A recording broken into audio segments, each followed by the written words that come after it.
Hello, we're going to take a look at the Chapter 7 test review. Please make sure for this test that you know that the equations will be given to you, so you don't have to memorize those, just know how to use them and when to use them. So for number 1, we're going to use the equation y equals a times b to the x power. The a represents the y-intercept, the b represents whether it's growth or decay. For the b, if it's a number greater than 1, it's going to be growth. If it is a number between 0 and 1, it's going to be decay. Now, if you forget, just go ahead and graph it, and you can tell both of those. So for this first one, our y-intercept is going to be 2.5, and our b is a number between 0 and 1, so we're going to say it's exponential decay, or our graph is going to be decreasing. For number 2, notice how there's not two different numbers. So if we want to rewrite it, it would just be 1 times 7 to the x power, which still equals the same. So for this one, our y-intercept would be 1, and our 7 is a number greater than 1, so it is going to be exponential growth. Now for number 3, we want to use the simple interest equation. So we're going to have y equals a times 1 plus our r to the t power. So it says the small town's population was 150. The population is supposed to grow by 7.2% each year for the next 8 years. How many people will live in this small town in 8 years? So our initial population was 150. We're going to add our rate because it is growing. So then we move that decimal back 2 places. Our t represents our time, so we're going to put it in an 8. We're going to plug it into our calculator.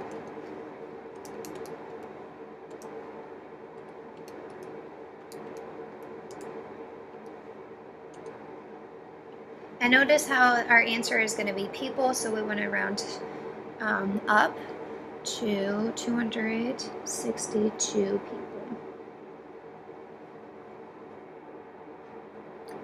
For the next one, we're going to use the equation y equals our a times our b to the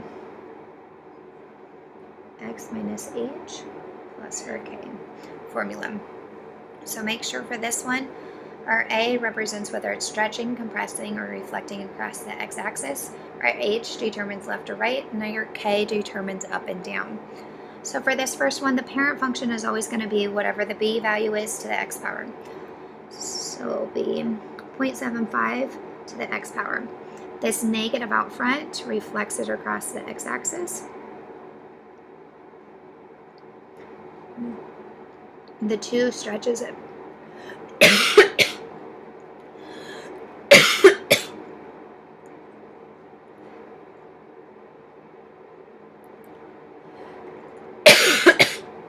Sorry. Stretches it by a factor of 2. Our plus 1 moves it to the left 1. Our plus 2 moves it up 2. For number 5, our parent function would be y equals 7 to the x power. It is going to be with this 3 in the a slot stretched by a factor of 3.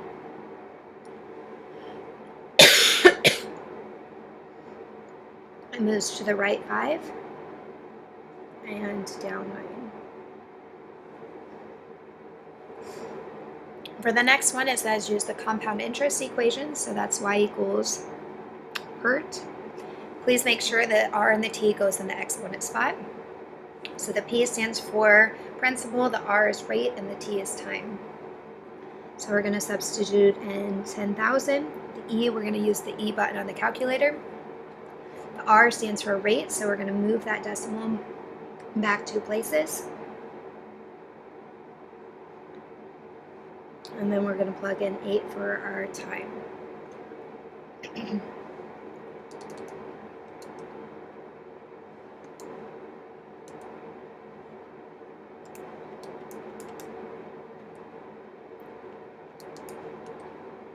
This one is money, so we're going to round to 2 decimal places.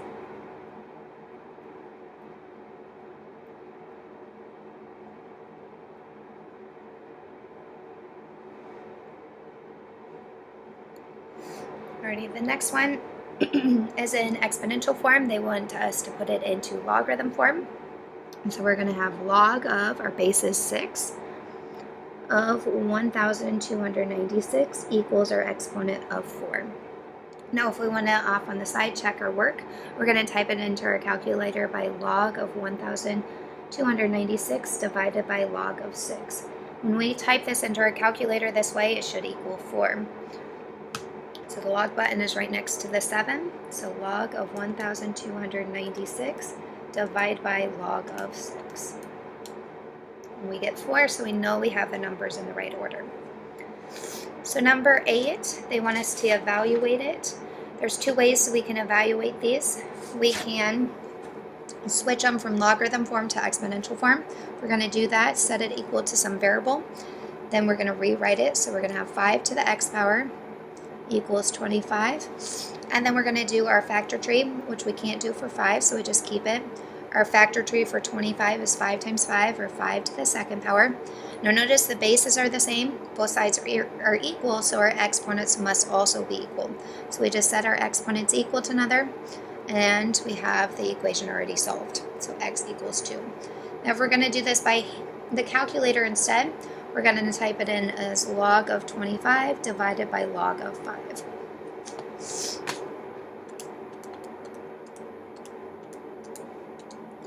And we get 2. Either way works, so you can solve it using by hand method or using the calculator. For number 9, we'll do both methods again. So for this one, set it equal to a variable. It doesn't matter which variable you use. So rewrite it in exponential form. So 2 to the x power equals 64. And then we want to get our bases the same. So we have 2 to the x power equals. Then off to the side, we're going to make our factor tree.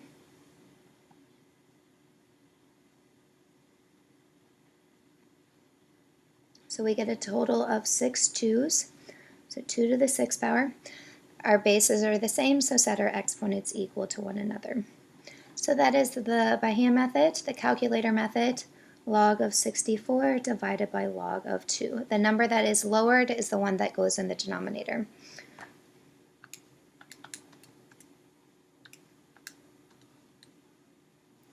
We end up getting the same answer of 6.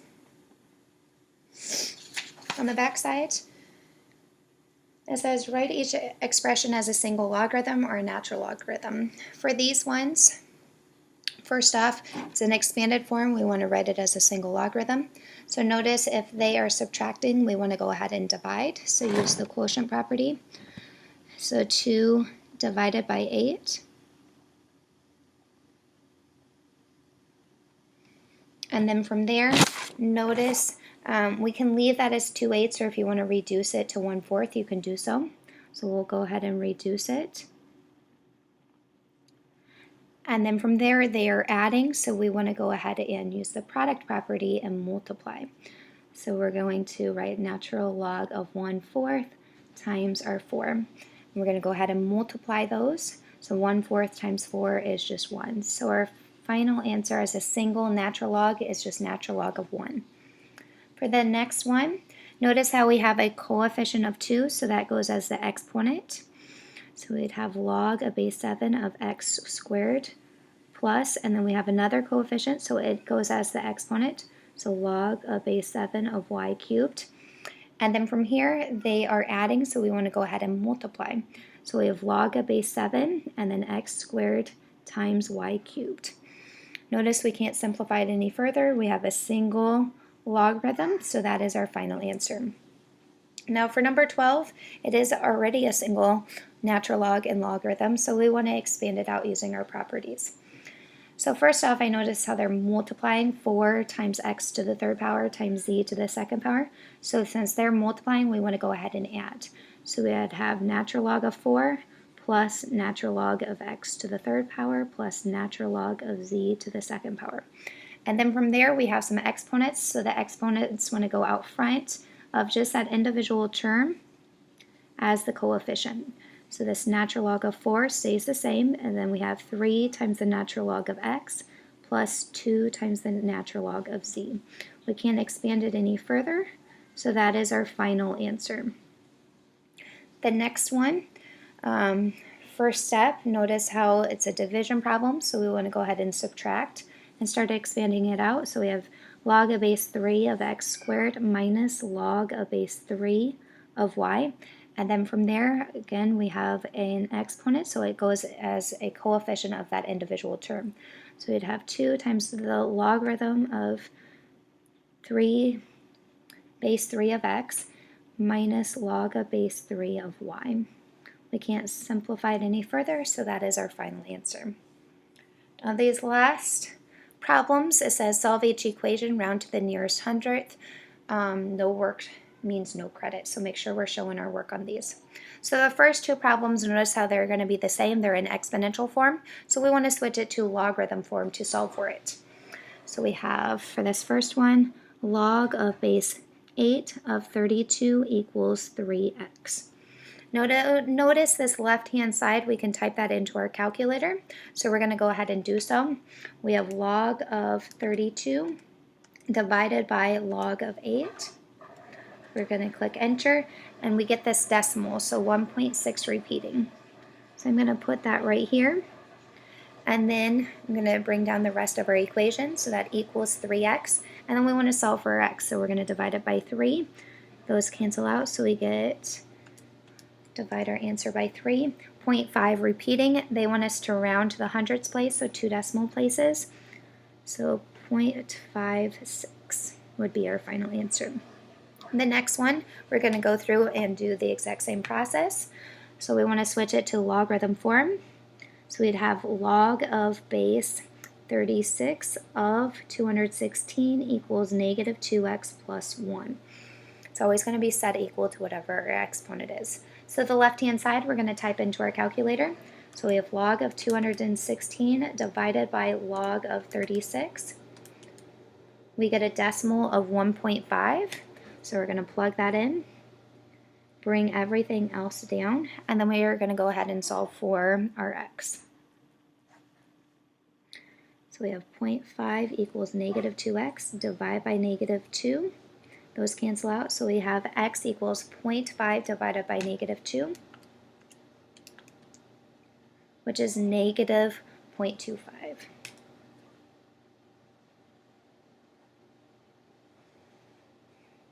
Alrighty, this next one is in logarithm form, so we want to go ahead and switch it to exponential form now. And the next two problems will look similar to this. So first off, if there is no number that is lowered, it is automatically base 10 that they're using. If there is a little number instead, you want to use that number instead of base 10. So we're going to switch this to exponential form. So we have 10 to the third power equals then 2z plus 5. Now that 10 to the third power, we're going to put that into our calculator. So 10 to the third power is just 1,000.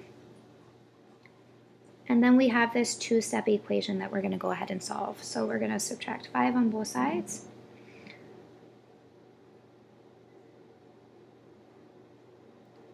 Divide both sides by 2. And we end up with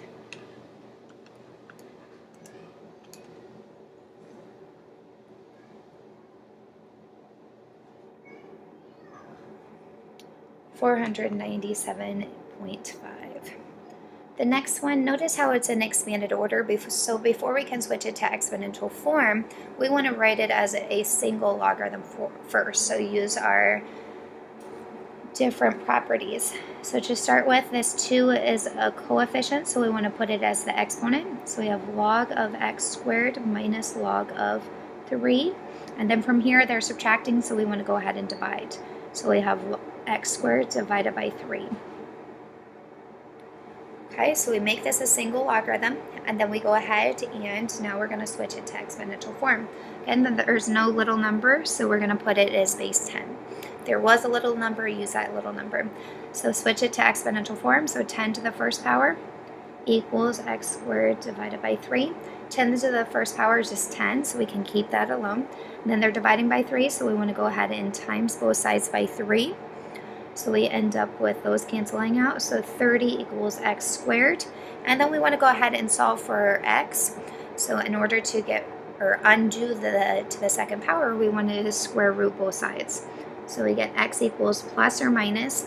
And then we want to put the square root of 30 into our calculator, and we get 5.48.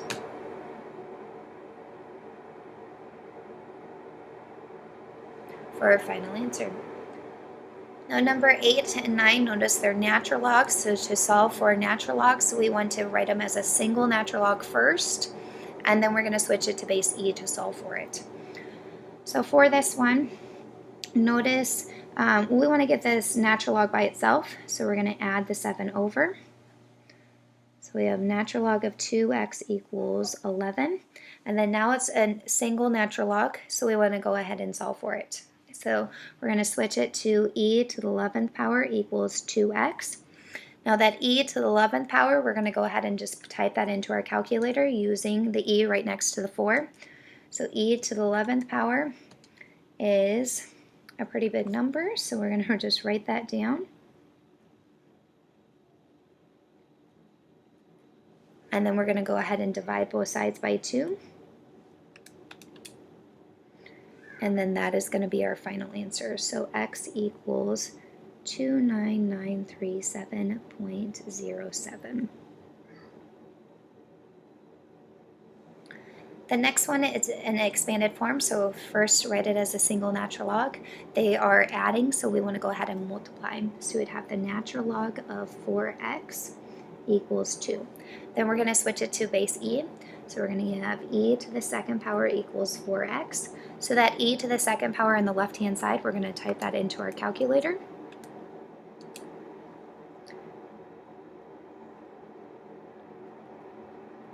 We're going to divide both sides by 4.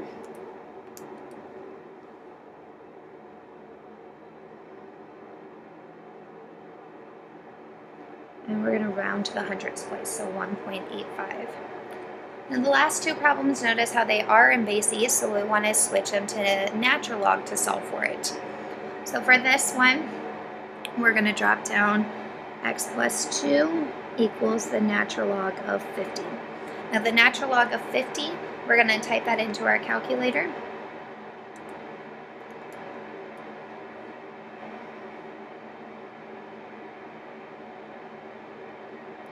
And then from here, we're going to subtract 2 on both sides.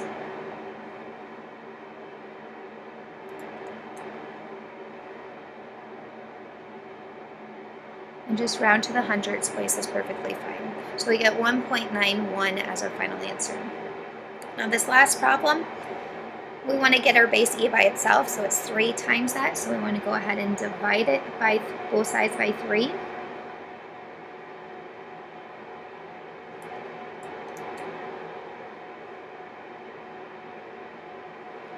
And then from here, it's in base E, so we're going to switch it to a natural log.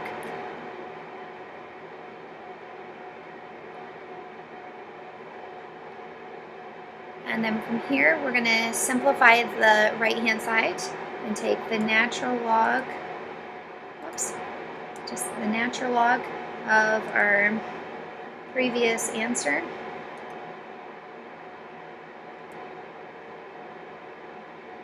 And we can put in 16 thirds, or we may just want to write it as a fraction, 49 thirds, to be more accurate. So then we have 3x minus 5 equals 2.793. We're going to go ahead and add 5 to both sides, so those cancel out.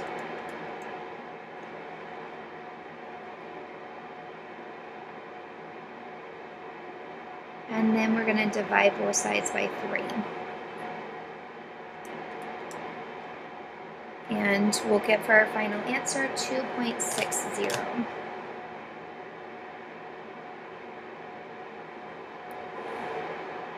Please make sure for these bottom problems we need to show our work or we get no credit for them. Please let me know if you have further questions. Thank you.